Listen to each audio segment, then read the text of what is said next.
ഏറെ സങ്കീർണമാക്കുന്ന ചില സംഭവവികാസങ്ങളാണ് കഴിഞ്ഞ കുറേ ദിവസങ്ങളായി നടന്നത്. രണ്ടില വീണ്ടും രണ്ടാകുമോ എന്ന ചോദ്യത്തിന് ഏറെ പ്രസക്തി ഉണ്ടാകുന്ന ഒരു മണിക്കൂറുകളിലൂടെയാണ് നമ്മൾ കടന്നു പോകുന്നത്. തൊട്ടുപിന്നിൽ ജോസ് കെ മാണി മാധ്യമങ്ങളെ കണ്ട് കാര്യങ്ങളെ വിശദീകരിക്കുന്നുണ്ട്.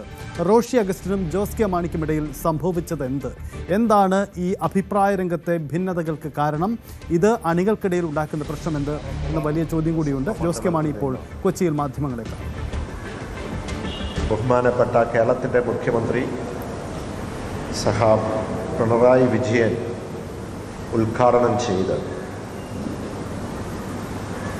അത് വിവിധ ജില്ലകളിൽ കൂടി കടന്നു പത്തനംതിട്ട ജില്ല പൂർത്തിയാക്കി, കോട്ടയം ജില്ല പൂർത്തിയാക്കി, ഇടുക്കി ജില്ല എല്ലാ നിയോജക മണ്ഡലത്തിൽ കൂടെ ഒക്കെ പൂർത്തിയാക്കി, എറണാകുളം ജില്ലയിൽ 2 ദിവസം മുമ്പ് എത്തി. ഇന്ന് അതിൻ്റെ സമാപനമാണ്. 4 നിയമസഭാ മണ്ഡലം കൂടിയുണ്ട്, സമാപിക്കുകയാണ്.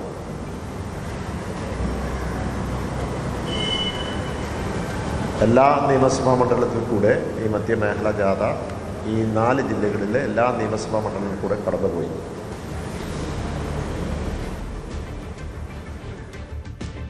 ജോസ് കെ മാണി മാധ്യമങ്ങളെ കാണുകയാണ്. എന്തായാലും അദ്ദേഹം ഈ കേരള കോൺഗ്രസ് രാഷ്ട്രീയം പരാമർശിക്കുന്ന സമയത്ത് നമുക്കതിലേക്ക് മടങ്ങി വരാം. ജോസ് കെ മാണി നയിക്കുന്ന ഇടതുമുന്നണിയുടെ മധ്യമേഖലാ ജാഥ അത് സമാപന ഘട്ടത്തിലാണ്, അവസാന ഘട്ടത്തിലേക്ക് എത്തുകയാണ്. നാളെ അതിൻ്റെ സമാപനമാണ്. എറണാകുളം ജില്ലയിലൂടെ പര്യടനം നടത്തുകയാണ്. എല്ലാ ദിവസവും രാവിലെ മാധ്യമങ്ങളെ കാണുന്ന ജോസ് കെ മാണി മാധ്യമങ്ങളെ കാണുമ്പോൾ ഇന്ന് പ്രധാനമായും മറുപടി പറയേണ്ടി വരിക, അതല്ലെങ്കിൽ അദ്ദേഹത്തിനെതിരെ ഉണ്ടാവുന്ന ചോദ്യം സ്വാഭാവികമായും സ്വന്തം പാർട്ടിയിലെ ചില പ്രശ്നങ്ങളുമായി ബന്ധപ്പെട്ടാണ്.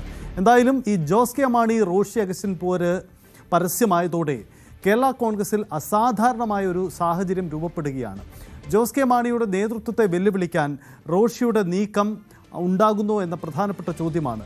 പാർട്ടിയെ കൈപ്പിടിയിൽ ഒതുക്കാനാണെന്ന ഒരു വാദം ഉന്നയിക്കുന്ന മറ്റൊരു വിഭാഗം കൂടിയുണ്ട്. അതേസമയം റോഷിയുടെ സ്വാഭാവിക പ്രതികരണം അതിനെ തെറ്റായി മാധ്യമങ്ങൾ വ്യാഖ്യാനിച്ചു എന്ന മറുവാദവുമുണ്ട്. പൊതുവിൽ ഔദ്യോഗികമായി കേരള കോൺഗ്രസ് വാദിക്കുന്നത് അങ്ങനെയാണ്. പാർട്ടി അണികളുടെ സാമൂഹ്യ മാധ്യമ പ്രതികരണങ്ങളെല്ലാം ഇതൊരു വലിയ ആശയക്കുഴപ്പം ഇപ്പോൾ പ്രകടമായി വരുന്നതുമുണ്ട്. എന്തായാലും വലിയ പ്രസക്തമായ ചോദ്യങ്ങൾക്ക് ഉത്തരം തേടേണ്ടി വരുന്ന ഒരു രാഷ്ട്രീയ ഘട്ടത്തിലേക്കാണ് കാര്യങ്ങൾ പോകുന്നത്. ഉയരുന്ന ചോദ്യങ്ങൾ നിരവധിയാണ്, അതിൻ്റെ ഉത്തരം കണ്ടെത്തുകയും വളരെ പ്രധാനപ്പെട്ടതാണ്. അങ്ങനെയെങ്കിൽ ജോസ് വിഭാഗം രണ്ടില വീണ്ടും രണ്ടാകുമോ എന്ന വലിയ ചോദ്യത്തിന് ഏറെ പ്രസക്തിയുള്ള ഘട്ടങ്ങളിലൂടെ നമ്മൾ കടന്നു പോവുകയാണ്. നമുക്കിതിൻ്റെ രാഷ്ട്രീയം പരിശോധിക്കാം.